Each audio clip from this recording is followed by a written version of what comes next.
Friends, എല്ലാവർക്കും ഷാനി വ്ളോഗിൻ്റെ മറ്റൊരു വീഡിയോയിലേക്ക് സ്വാഗതം. ഇന്ന് നമ്മൾ ബിഗോണിയ ചെടികളുടെ ഒരു വെറൈറ്റി ആയ റെക്സ് ബിഗോണിയെ കുറിച്ചാണ് ഈ വീഡിയോയിലൂടെ കാണിച്ചു തരുന്നത്.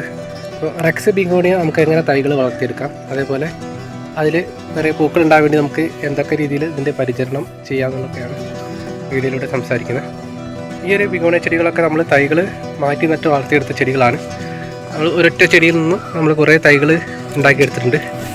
ഈ ചെടികളുടെ പ്രത്യേകത ഇതിൻ്റെ ഇലകളിൽ നിന്ന് നമുക്ക് തൈകൾ ഉണ്ടാക്കിയെടുക്കാം, അല്ലെങ്കിൽ തണ്ട് മുറിച്ച് നട്ടിട്ട് നമുക്ക് തൈകൾ ഉണ്ടാക്കിയെടുക്കാം എന്നുള്ളതാണ്. ഇലകൾ മുറിച്ച് നടുന്ന സമയത്ത് പെട്ടെന്ന് അതിൽ നിന്ന് ചുവട്ടുന്ന ചെറിയ തൈകൾ മുളച്ച് വരെയെങ്കിലും കുറച്ച് കാലതാമസം എടുക്കും. നമ്മുടെ തണ്ടുകൾ മുറിച്ച് നട്ടിട്ടുണ്ടെങ്കിൽ പെട്ടെന്ന് തന്നെ അത് വേര് പിടിച്ച് കിട്ടുകയും ചെയ്യും. ഏറ്റവും നല്ലത് നമുക്ക് തണ്ടുകൾ മുറിച്ച് നട്ട് വളർത്തുന്നത് തന്നെയാണ്. ഇലകൾ വെച്ച് വളർത്തുന്ന സമയത്ത് ചെറിയ തൈകൾ വളർന്നു വരാൻ കുറച്ച് സമയമെടുക്കും. തണ്ടുകൾ ഇതേപോലെ 30 തണ്ടുകൾ നമുക്ക് ഓരോ ചെടിയിൽ നോക്കിയാലും കാണാം. ഇത്തരത്തിലുള്ള തണ്ടുകൾ നമ്മൾ മുറിച്ച് കുഴിച്ചിട്ട് കൊടുത്താൽ മതി.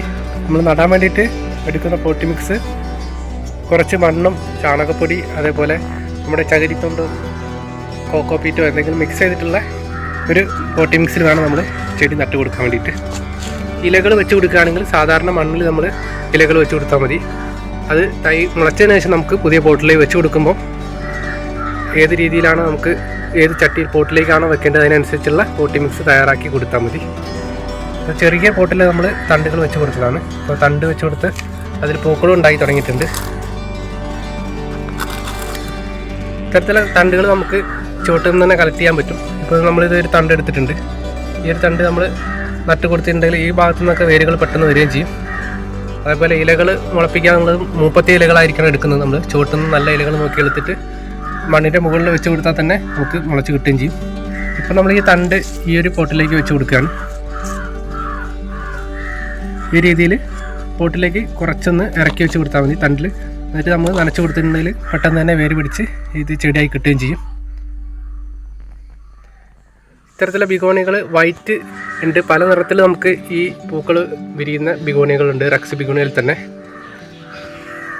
ബിഗോണിയ ചെടികൾ നമ്മൾ വളർത്തുന്ന സമയത്ത് നമ്മൾ നനയ്ക്കുന്ന കാര്യം ശ്രദ്ധിക്കാനുള്ളത്, വെള്ളം കെട്ടി നിൽക്കാത്ത രീതിയിലാണ് നമ്മൾ ചെടികൾ നനച്ചു കൊടുക്കാൻ.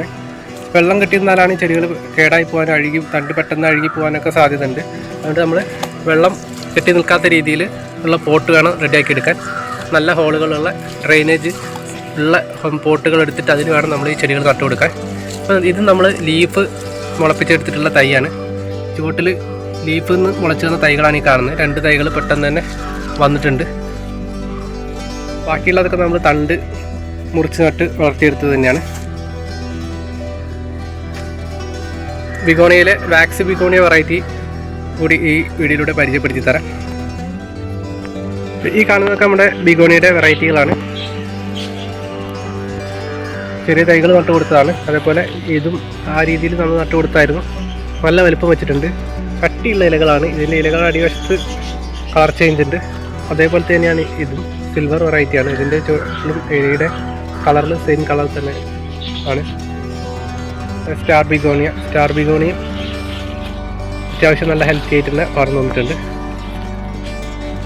ഇതൊക്കെ നമ്മൾ അധികം വെയിലുള്ള സ്ഥലത്ത് വെക്കേണ്ട ആവശ്യമില്ല.